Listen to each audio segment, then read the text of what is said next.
Welcome into the latest episode of the Five on the Floor podcast on the 5 Reasons Sports Network. I'm Ethan Skolnick. I'll be joined today by Alphonse Sidney, who you can follow at Alf954. I want to welcome back a sponsor to the 5 Reasons Sports Network. If you're betting football this weekend, you know where you need to bet, and that's betdsi.com. That's betdsi.com. Make sure you use the promo code 5101. That's spelled out FIVE 101, 5101, and you will get a bonus when you bet. And here's the reason you need to go there, because you can bet on anything, not just football or basketball, but virtually anything. And then also you can bet in game. So look, let's say, your pick for the Sunday games in the NFL not going the way you expected, but you think things will turn around in the second half. Well, then bet it again going in halftime. I had some success doing that this year. Also, of course, you can bet NBA, NHL, and I believe the MLB futures are on there already. So certainly you can bet just about everything. Saturday night fights. Go to betdsi.com. That's betdsi.com. Great customer service. They'll take care of you, and they've got bonuses and promos going all the time. Again, 5105. And now, today's episode. Welcome to 5 on the Floor, a Miami Heat and NBA podcast from Ethan Skolnick with Alphonse Sidney, a.k.a. Alf954. Brought to you by the 5 Reasons Sports Network. All right, Ethan Skolnick back with Alphonse Sidney. We come to you after the Heat lose in Orlando, which was predictable because they typically lose in Orlando, and the Heat are currently playing 6 guys, basically. And so it was bound to catch up to them eventually. It's a topic for another day. I think Alex and I have hammered that quite a bit here on the podcast, and obviously the hope is that some of these dead roster spots will not be dead roster spots for too much longer. We know the Dwyane Wade situation. He apparently is sick again, hopefully not seasick. James, I've been saving that one. Hopefully, James Johnson. Boom. I don't really know what's going on with James Johnson right now. I would love to find out. That's the one, man. That's the one I needed. I would love an answer to. I don't know. I mean, he showed up in a spacesuit, but that's really all that we've seen from him. I don't really get it. I know people have speculated, but it doesn't make a lot of sense. Chris Silva kind of, in and out of the rotation. I mean, there's this misconception on Twitter. I don't want to focus on this a lot today. There's misconception they're not playing him to save the service days. Doesn't matter. If he's on the roster, it's a service day. So I don't know why you wouldn't play him if he's as long as he's active. It's a service day. As long as he's active. Well, it's not even as long as he's active. Right. I think, yeah, that's right. As long as he's active or practicing. I mean, that's a service day too. But they're not concerned about the service days. I've reported that a while ago when no one else was. They're not concerned about the service days. They're moving under the tax, and so eventually they're going to be able to sign him to a full contract if they want to. So that's an odd one. And then, of course, Justice Winslow, who I know tweeted some stuff out. I don't even know if it was him tweeting, since it was 90 minutes before a game. Somebody might have had his account about him being back. People thought he was coming back for the Orlando game. He wasn't. He's not playing in the Portland game. And I have heard it's going to be a while longer. Again, others have disputed that, but we'll see what happens. So a lot of dead roster spots. The Heat are 25-10. I think if you said before the season 35 games, would you take it? You absolutely would. You now have 3 or 4 losses you would not like to have, like Minnesota, Memphis, Washington, and Orlando. But you also have some wins you weren't expecting, like a couple against Toronto, a couple against Philadelphia, etc. So we're going to focus on one thing today, though, Alf. We're going to cut the ADD for both of us, and we're simply going to focus on Hassan Whiteside, because he is back on Sunday. He's one of the most polarizing figures, I think, in Heat history, or was until all of the opinion went to one side, except for like 6 people. And so I just want to focus on the Hassan Whiteside experience, because I think it symbolizes a lot of kind of where the Heat are this year, where they were headed before, where they really don't want to go again, and kind of what Heat culture means. So I'm going to throw these at you, Al. 5 things I think that we learned from the Hassan Whiteside experience. And here's the first one, in my view. The days of the dump it down in the post, play through a center in that way are over. And I think that Pat Riley, maybe because of his experiences with Kareem, Zoe, and Patrick Ewing and Shaq, was one of the last to kind of accept this around the NBA, and that led to that contract. I saw a stat today on Twitter that I think it was Kirk Goldsberry, who does excellent stuff, who tweeted that post-ups are at their lowest level ever in the NBA. So it's not just the bigs. Nobody's posting anymore. Mm-hmm. Do you think that the traditional center, not the Bam Adebayo center, we're going to talk about Bam, the traditional center is dead? I do, just because the game has evolved as far as, and it's funny to me because, when you look back at the 80s, everyone was scoring in the 140s. Nobody was shooting threes, but nobody was playing defense either, right? So defenses have become so sophisticated that it's hard to even get the ball into a post player, which is that seems weird. But the way defenses are set up right now, for you to sit on the block and just post up Shaq on Alonzo Mourning, and for a perimeter player just to get the ball in, like that interior pass, is so difficult now because defenses have evolved. So the game has moved further and further from the basket, and it has become more of a face-up drive to the basket game and hope to get fouled. So a traditional big, there's not a lot of place for that. Just because, there's so much fronting in the post going on nowadays. You also just don't have as many skilled big men. And a lot of this goes back to me as a coach in middle school and elementary and, early high school. Everybody wants to shoot threes, right? So all these guys that are coming up through AAU and through high school and through college, every big man that comes into the league right now that has a modicum of skill is at least a halfway decent three-point shooter. So you have the big guys who are rim protectors that don't necessarily have the skill of a Shaq, of a Hakeem, of a David Robinson, of Patrick Ewing, that are skilled in a low block. Those guys have learned to play beyond the perimeter. And then the guys who are just big and slow-footed, like the Greg Ostertags, they just become these guys who are spot-minute guys off the bench, rim protector, the JaVale McGee's that can't give you 35 minutes a game and aren't really offensive threats. So, the traditional big is gone. And I think the Heat, as has been the case with so many different situations, I think the Heat and Eric Spoelstra have had something to do with this. Because if you look at the way they approached the beginning of the Big Three era, they were still stuck in the past. Remember?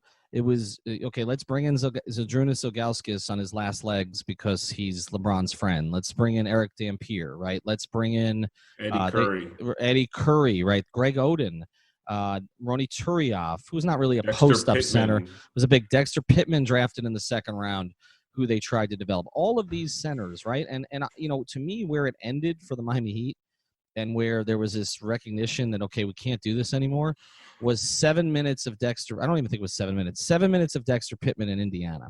I remember sitting there at courtside when we used to have those really good baseline seats in Indiana and watching and looking at Eric Spoelstra as Dexter Pittman was his fill-in center during that and realizing Dexter was never going to play again.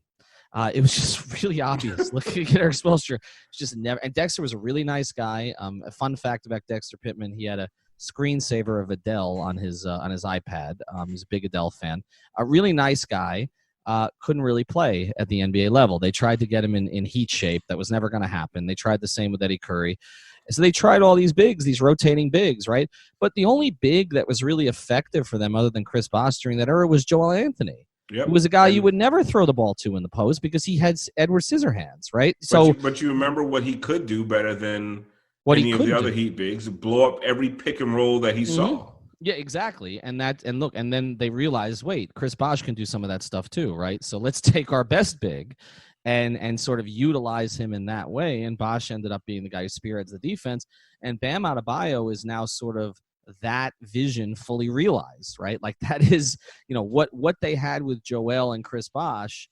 It's like they're trying to combine the two of them in Bam Adebayo. Now, Bam is not Bosh as a perimeter shooter, but he's also 22. Bosh was not this as a perimeter shooter at 22. So I think that the Heat had a lot to do with this because the idea that you could win inverting, right? Like having Dwyane and LeBron in the post and having your big out on the perimeter and then bringing in Battier to play small ball 4, other teams were not really doing this. I mean, Don Nelson's Golden State Warriors used to do it way back where they play point forwards and really small bigs and play 3 guards. And he was ahead of his time. And then obviously the new Warriors took it to a new level with Draymond Green as their late game 5. and going with the death lineup. But it was really the Heat had a lot to do with it. So getting back to Whiteside here before we get to number 2, I think that a lot of it is just, I think Pat was holding on to kind of an old premise that, like, if you have the dominant big who you can throw the ball down to in the post, but at the same time can kind of clean everything up on the other end, that becomes the fulcrum of everything.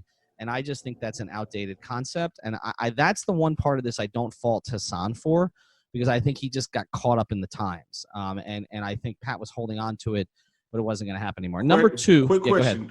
Do you think that was Pat thinking that was going to be the future of the Miami Heat, or did you think he had an asset that he did not want to let go? Well, I think it's both. I mean, Tyler Johnson was an asset they didn't want to let go, and I never understood that. And my understanding is that was more Mickey than Pat, but never understood why you looked at a 6'4" guard, but at least sort of slightly above average athletic talent, and decided we have to keep that guy. But with Tyler, they were bidding against themselves. I know the Nets wanted to offer him a contract, but not nearly the kind of contract that Heat offered them. They were bidding against the Mavericks, and there was probably some other teams out there. No, the Blazers. No, the Blazers offered him a max. So I actually heard. I was communicating with Hassan's agent that night, and he basically told me they had 5 offers on the table of maxes, and I believe him, because when I went to check it out after. Now, Dion and JJ, we've talked about a lot. There were no offers. I mean, they're beyond 1 year, but Hassan, there absolutely were bidding against other teams. And I don't want to harp on this too long. And it's one. I understand that people blame Pat for the Hassan signing. That's one of the ones that, even in retrospect, I don't disagree with, because there were maybe 3 or 4 max guys that summer, and Hassan was considered one of them. And when you have one of those guys in your building, you don't let them walk. No, well, that's true. They had a plan for him to take less money if they could sign Kevin Durant. So there was a plan there. Well, there was, right? He did agree to that. Actually, I reported that. I was the one who reported that he was willing to take less money if they got Durant, but not if they kept Dwyane. and I'll just that's a whole other problem. Well, I'll let you know one of the texts I got after I reported that someday. So because that led to a great that led to a great drama that ended up, of course, all okay, because Dwyane's getting his number retired February 22nd. Against the Cleveland Cavaliers, for whom he is also the greatest guard in their franchise's history. But anyway, I mean, look and the Bulls, right? Well, he's not. Well, he may be second greatest there, or third behind B.J. Armstrong. No, it's probably second. Whoa. All right, let's get to number 2 here, and this is culture. And look, again, I want to look. You look at Hassan's numbers after he re-signed in 2016. All of his numbers except blocks went up the next year. He went up from 14.2 points to 17. He went up from 11.8 rebounds to 14.1. His block numbers were down. So it's not like statistically he had a bad thing. But what Eric Spoelstra said the other day in response to my very harmless question about Jimmy Butler, when I basically asked, we probably should play that on one of the podcasts, but basically I just asked him about Jimmy's shooting and if he was concerned about Jimmy's shooting. But, again, they were 11-2 in games that Jimmy has 5 field goals or fewer. And somehow Spo changed this into a whole answer about what a max player should really be, and then mentioned 2K rating. It's not really about what your 2K rating is. And so, of course, within 30 seconds on Twitter, everybody had said, Spoelstra's firing shots at Hassan Whiteside, which he may or may not have subconsciously have been doing. He probably. He won't acknowledge it, I'm sure. But let's get back to the culture question, because I think, I've been the one that has hated the word culture. Because I hated it, because to me, culture was an excuse for not acquiring talent, right? So to me, it was like when you harped on culture and you made it your slogan, it's because you were force-feeding Rodney McGruder 30 minutes a game because you'd struck out on all these free agents and made other poor decisions. Now that you have real players and Jimmy Butler's leading your culture, I'm okay with the culture word, because obviously Jimmy has latched onto this. But looking at the Hassan experience, Alf, and culture, what did we learn about a player who is not a bad person? I don't think anybody's ever said Hassan's a bad person. He's not destructive in that way, but just somebody who doesn't necessarily get with the program. How damaging is that? How much do you think it means? Well, the thing about Hassan and Hassan's numbers, and it's one of those things that when he was here, it was a very hard thing to argue that while he's putting up 18 and 12, he's not contributing to winning. So there was always these two different factions. You mentioned there's still like 6 people left on Twitter that still think that Hassan Whiteside was the answer and Eric Spoelstra mess up that situation. So you have guys like Hassan Whiteside and you have guys like Justice Winslow, where a guy like Hassan Whiteside, and like you said, he's not a bad guy, but he is very, very aware of what his numbers are. And his numbers, those counting stats, mean a lot to him. And, okay, I understand. Listen, those numbers equate to dollars in his pocket. Like, he didn't get a max contract because he was a hustle guy like Rodney Magruder diving on the floor for rebounds. He got that max contract because he put up 18 and 12. He's a double-double monster. He can walk out on the floor and accidentally fall into 11 rebounds and 3 blocks. But the Heat culture is supposed to be about sacrifice, right? It's supposed to be about doing whatever it takes to win. And listen, as much as whether you want to believe in all that or not, that is what they preach. And you cannot preach that with a guy as the centerpiece of your team who mopes after someone takes a rebound from him. Like, it's funny, the other day, Meyers stole the rebound from Jimmy Butler. Jimmy Butler gave him a look. They're laughing on the court together. They made a big deal about it on social media as a joke. Like, it became this, like, running joke. It was just this funny thing. That legitimately happened once or twice a game with Hassan Whiteside. If someone took one of his rebounds, he would mope back up the floor. And that – when things like that, other players, I mean, nobody's blind. The fans aren't blind. People see that.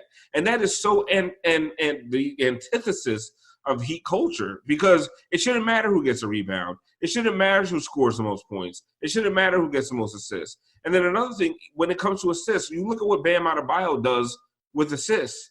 How he runs the entire offense from the elbow. How Chris Bosh used to sacrifice numbers. Chris Bosh could have been putting up 25 points a game his entire career. He sacrificed to just make sure the offense ran smoothly. When you dumped it down into Hassan, that was a black hole. It was not coming back out, which is why the whole "we got shooters" thing was hilarious, because you're not going to pass to the shooters, Hassan. Like, once you get the ball, you are going to put it below your knees, and someone's going to strip it from you. Well, so, you know, the best part about that was he said the "we got shooters," which a lot of it was referencing Damian Lillard and C.J. McCollum, right? And I think through the first 10 games of the season, he had 1 assist total to either of those 2 players, which is hard to do when you're talking about 2 of the elite perimeter players in the entire league. But, yeah, that's the whole thing. And I'm going to give you 2 more things on this before we move on to the next part. You know, the thing that Eric Spoelstra always told me about Hassan was before I think Eric lost total patience, and I heard that it was just not sustainable for him to work with Hassan for another year. But basically, the thing that he always said about Hassan was he wanted Hassan. He never had an issue with whether Hassan worked hard. His issue was whether Hassan worked with. I remember a conversation I had with Eric, maybe right after Hassan signed the contract, a couple months after, and he basically said, "Look, you know, I want him. You know, he'll go to the the Heat's training facility and hit the weights, but he wants him to go with someone. Okay, when another guy falls on the floor on the court, he wants him to reach down and pick that guy up. I mean, I can't tell you how many times guys fell around Hassan. He just walked right by him. Like that kind of stuff. They just got tired of it, you know. And it wasn't just the coaching staff; it was the players as well. And it does not mean you're a bad guy, but it just meant that he was so laser focused. And look, he's not the only guy in Heat history to be focused on stats. Okay, LeBron used to come over when we were over courtside and find out how many assists he had. Like how close he was to a triple double. Like he was highly aware of his stats, but he also, he also had 8 or 9 assists before he started looking to see if he could get 10. Okay, not 8 or 9 assists for 2 months. It's a little bit of a different deal. Final story on this. There's a player who is still on the Heat. Now, I'm not going to narrow it down because there are only like 6 or 7 guys that are still here from last year. There's a player who's still on the Heat who had a pretty funny comment about LeBron. About Hassan that got relayed to me. They were at a hotel on the road, and there was an escalator. And Hassan stumbled on his way. He was either up or down the escalator. And this player looked at another player on the team and said, "That'll be 6 weeks." And I think that was kind of where they were with him at that stage, that they just didn't trust him to be on the court all the time. We'll get to more here in a second. I want to tell you about a new sponsor of the 5 Reasons Sports Network. This may be the most important sponsor we've ever had because I'm kind of a schlep, and this sponsor is going to help me out a lot. It's Cervanti Men's Custom Clothier. How frustrating is it to shop for dress clothes? Okay, you never seem to find the right fit, the right color, the right style. Maybe you feel like you never know what to wear or how to wear it. Maybe you got a wedding, a special event coming up, or you just need to wear professional attire daily. That's why you got to go see Blanca over at Cervanti Men's Custom Clothier. That's in South Miami, her private showroom located right across from Sunset Place on Red Road. Cervanti's been designing fine custom-made clothing in South Miami for over 30 years, for longer than the Heat have been in existence, and your custom-made suits, pants, shirts, and shoes will fit you just the way you like. So schedule a private consultation like I did. I had a lot of fun doing this, Alf. I think I texted you from there. Did it for a couple hours with Blanca to start looking your best and get the benefit of a female's perspective on men's fashion, which I think all of us can use right now. My daughter's telling me what to wear tonight, and she's pretty good at it, but Blanca's better. Give her a call at 305-310-2085. That's 305-310-2085, because nothing fits like custom-tailored clothes, so stop buying off the rack. That's Cervanti Men's Custom Clothier. All right, let's get to number 3 here. Wait a second. Does she do cargo shorts? I'm going to ask her. I think you're part of this package as we go forward. Yeah, and, I would love some tailored cargo shorts. I did not see cargo shorts. She's got she's got a small little office down there, but everything's there. I picked out I think a handful of sports coats. I'm not really a suit person. I mean, I have a couple suits, but I think they're from 1988. So I picked out like some sports coats, some jeans that are a little nicer than the ones I currently have, a lot nicer, and then a bunch of shirts. So we're going to start with that, but I will ask about the cargo shorts. Please. I don't, do they do designer cargo shorts? Is that even? I mean, maybe she can get me the 8 pockets. What if the 8 pockets? Because I'm going to have my insignia in there, EJS, on my shirts. So maybe they could put Alf on the pockets of the cargo shorts. Signature Alf cargo shorts.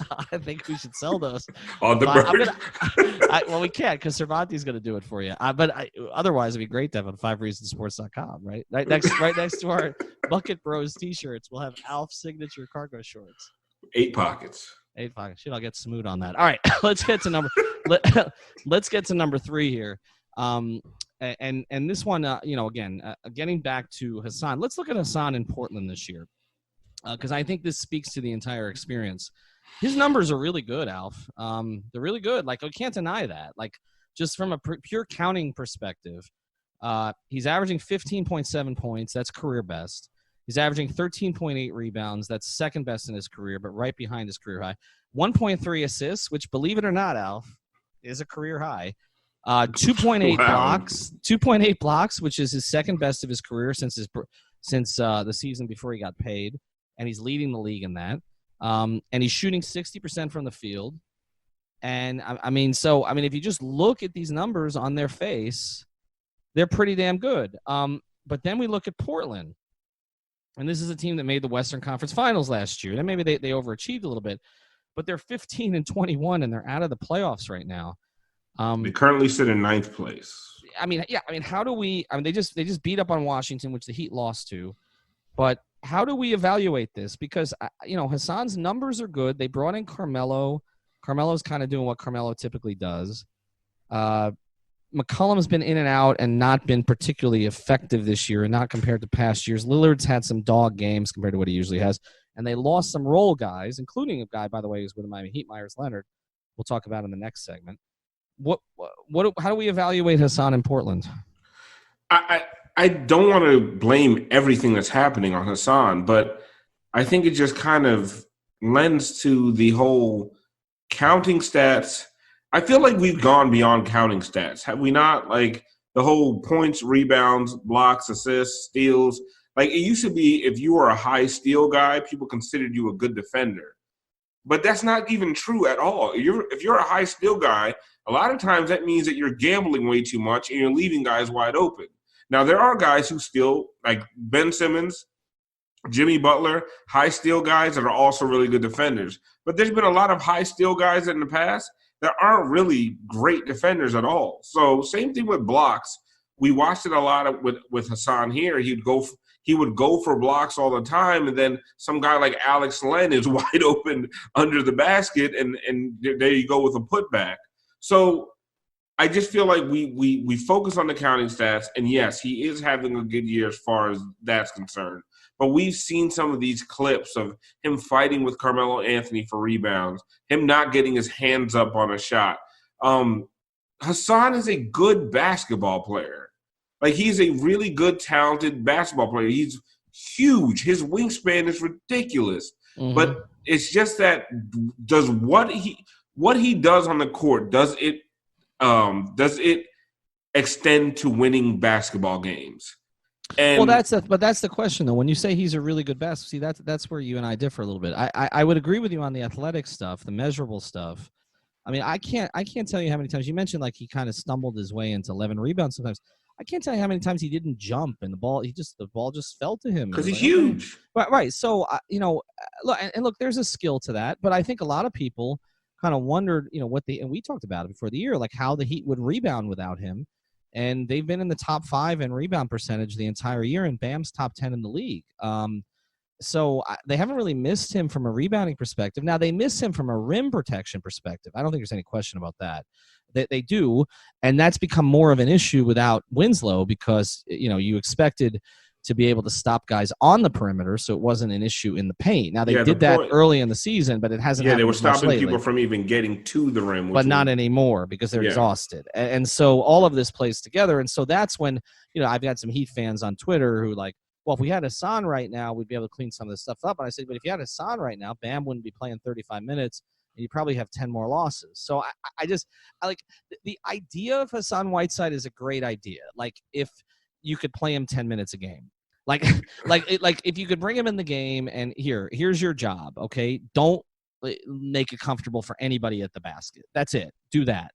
If you could do, like, I remember, when I was covering with them, traveling on the road with that team for every game in 15-16, and I remember him coming off the bench in Dallas and just messing shit up, like in a good way. Like he was just destroying people off the bench. Remember, they were bringing Winslow and Richardson and him off the bench together. It was ridiculous. Killing people defensively, like just killing people because those two guys were such dogs on the perimeter, and again in a good way. And then Hassan was cleaning everything up, and their plus minus with the 3 of them that year was tremendous. And then we had to make Hassan a starter again because he wasn't going to be happy coming off the bench. Remember, Stoudemire was getting those placeholder minutes that Spoelstra loves to give his centers, right? So, and now he's giving to Meyers Leonard.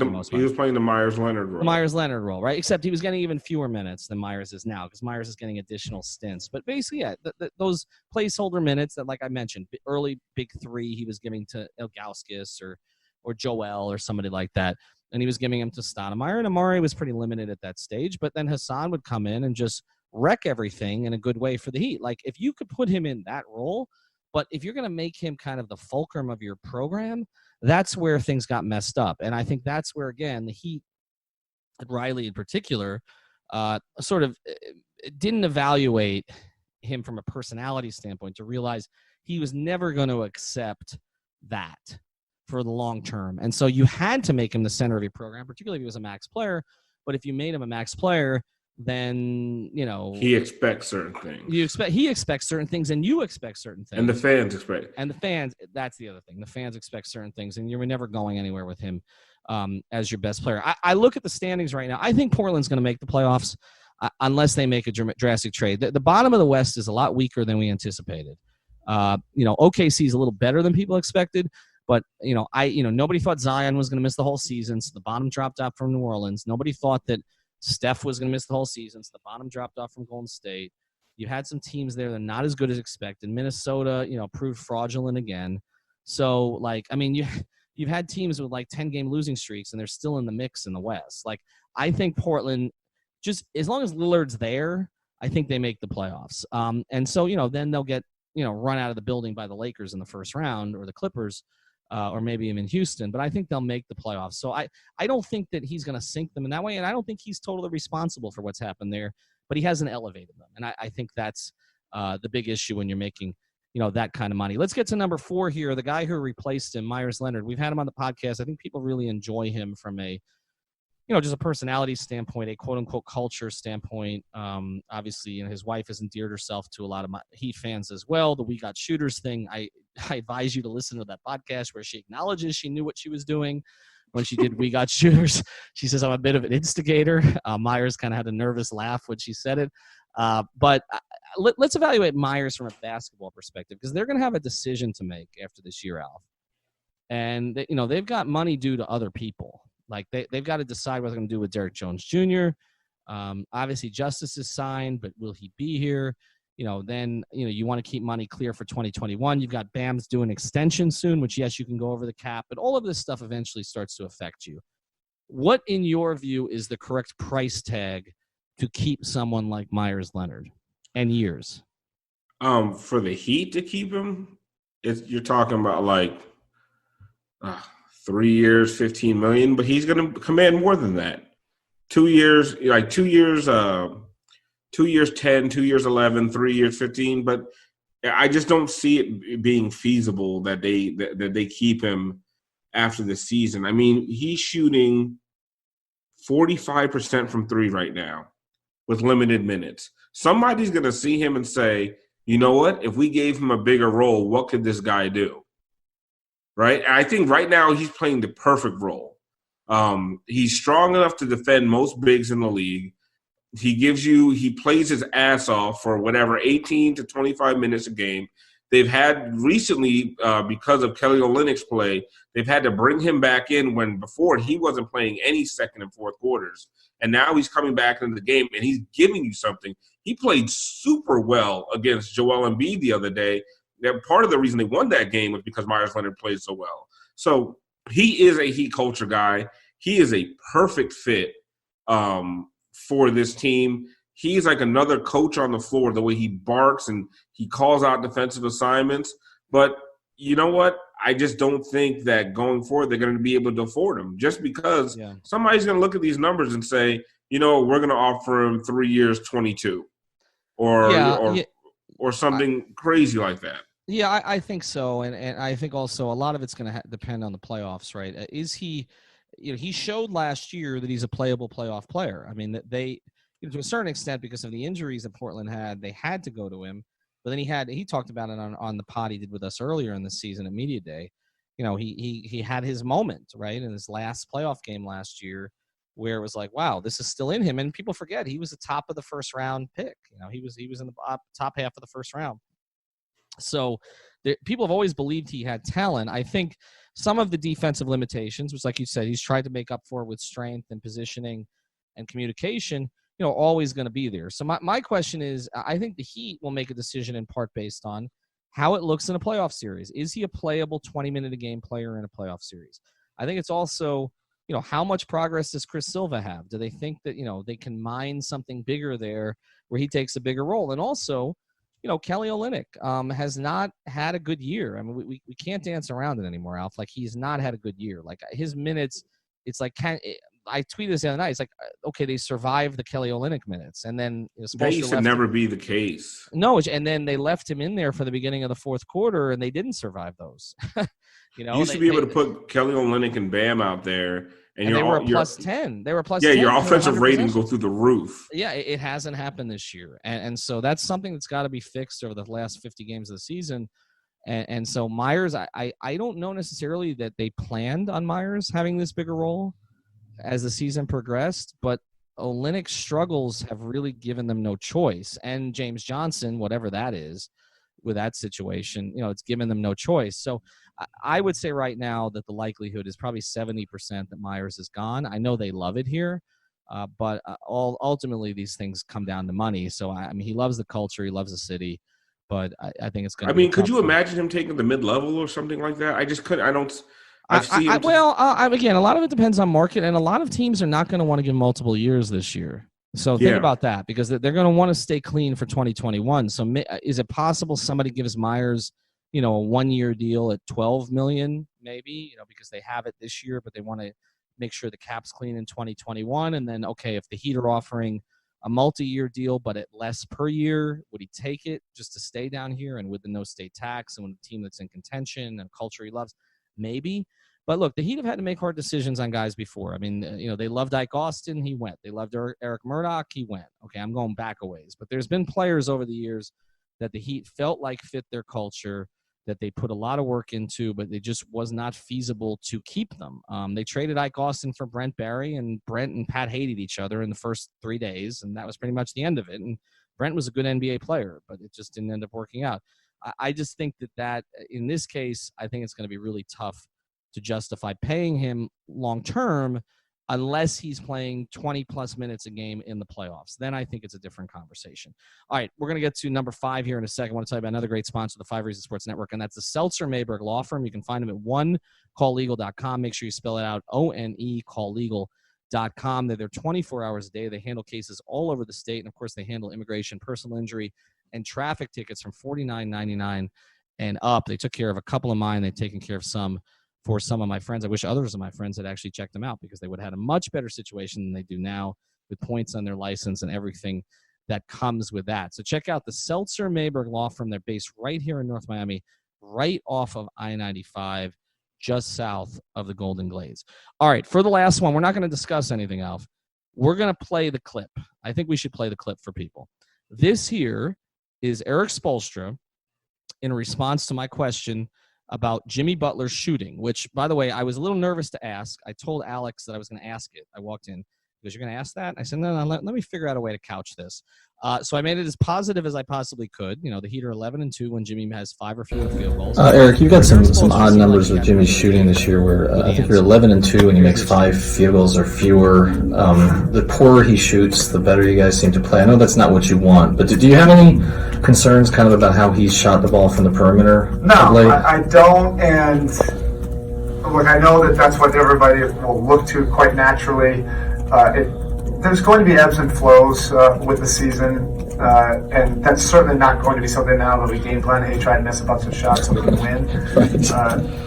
But I think that's what young players should learn coming into the league of what a max player actually means. It's not about stats. It's not about that final number on the box score. It's not about whatever 2K numbers you can get. It's not. It's about how your team functions and are you winning because of a player. And there is no debate about this. He's having an incredible impact on our winning, on our bottom line, and that's why we chased him so hard as a max player. That should be the definition from here on out, but it's not. It gets clouded. And too often it becomes about stats or people that can pile up a bunch of stats, even at a young age, but they're empty stats and they don't impact winning.